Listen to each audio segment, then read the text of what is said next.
السلام عليكم. كل سنة وانتم طيبين، مولد نبوي شريف. عايزين نعطر لساننا كده بذكر الرسول. اللهم صل وسلم وبارك على سيدنا محمد وعلى آله وصحبه وسلم. طبعا النهاردة فيديو خاص بالمولد النبوي وحاجة بنحبها جدا في علبة حلاوة المولد، وهي الملبل.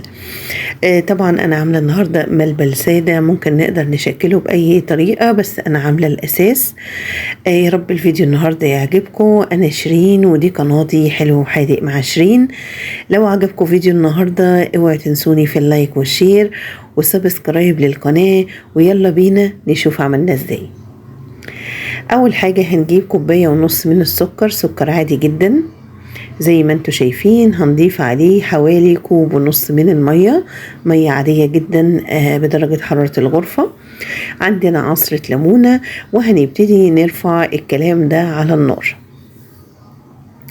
زي ما انتم شايفين السكر طبعا مع المية هندوبه كويس جدا. عندنا بقى كوباية نشا ومعانا كوباية مية. لحد ما السكر يدوب هنبتدي نقلب النشا والمية مع بعض. هنا العسل بتاعي يعتبر غالي معايا بالشكل ده.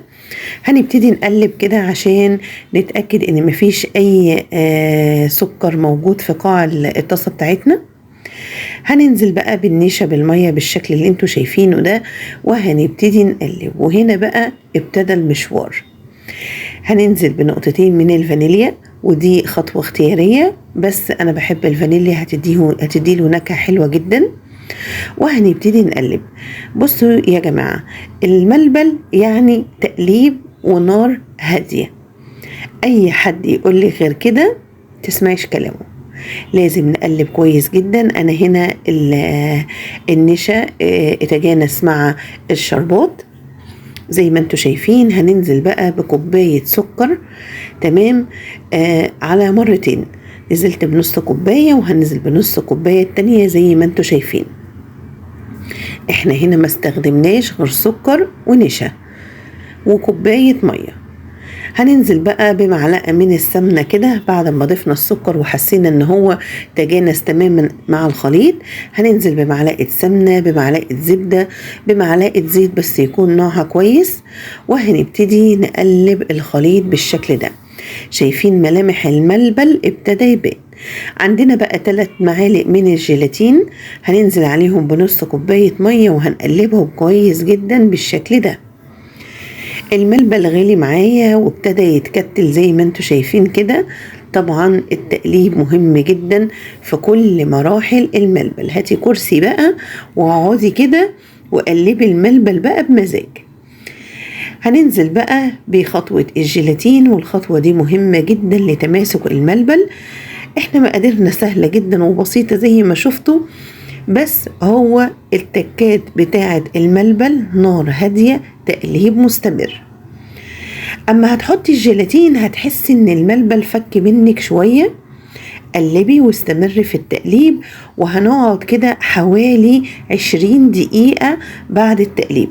يبقى 20 دقيقة بعد ما حطينا النشا، و20 دقيقة بعد الجيلاتين. ضفنا معلقة مية ورد، وده اللي بيميز الملبل المصري. عفوا. وهنقلب بقى الملبل بتاعنا بالشكل ده لمدة 20 دقيقة زي ما قلت لكم. لما هنلاقي القوام تماسك وبقى شكله حلو جدا، جبنا بقى سكر بودر على نشا. دي الخطوة النهائية بتاعتنا. هنقلب سكر على نشا بالشكل ده. ما ينفعش ان انا اعمل الكفر بتاع الملبل نشا بس ولا سكر بس. هنضيف سكر على بودر على نشا، وهنجيب علبة كده وهنفتح كيس تلاجة عادي.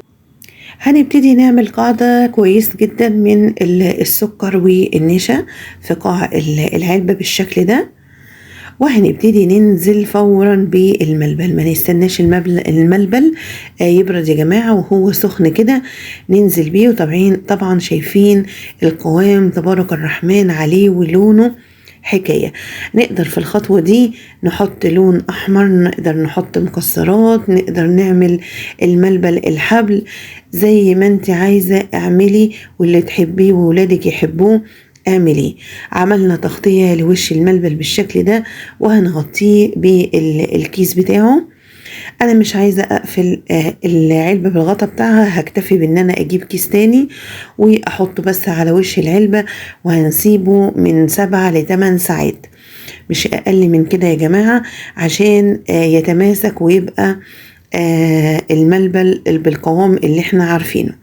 هنا بعد ما عدى علينا حوالي 8 ساعات، انا سايباه بدرجة حرارة الغرفة، ما حطيناهوش في تلاجة، ما حطيناهوش في اي حاجة، احنا سايبينه على الرخامة بالشكل ده.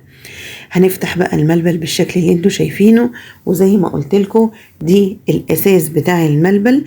اي خطوة تانية حابة تعمليها، الدلمة الحمراء اللي هي بالسوداني، تقدري تحطي اللون وتقدري تحطي السوداني في اخر خطوة قبل ما تحطيه في العلبة. حابة تعمليه حبل، حابة تحطي فيه مكسرات، اللي هواكي فيه اعمليه. جبنا بقى الطبق بتاعنا بتاع التقديم، وعملنا له برضو قاعدة من السكر بالنشا، وهنبتدي ننزل بالقالب بتاعنا بتاع الملبل بالشكل ده.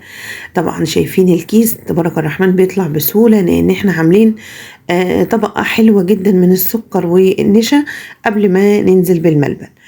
هنعمل بقى تغطية كده للوجه بتاع الملبل بتاعنا عشان نعرف نقطعه، وهنحاول ان احنا برضو نسكن الجناب بالشكل اللي انتوا شايفينه ده بالسكر والنشا.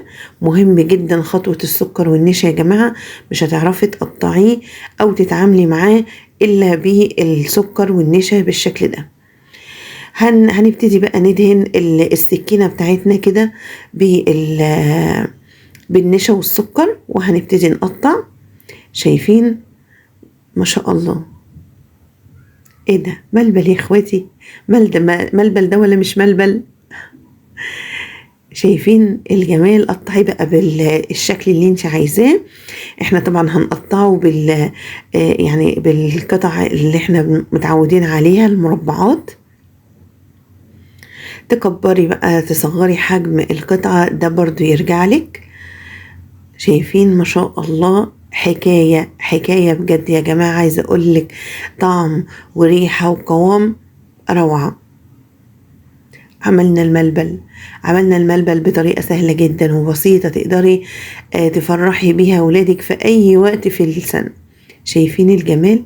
شايفين الطراوة بتاعت الملبلاية عاملة ازاي؟ شايفينه؟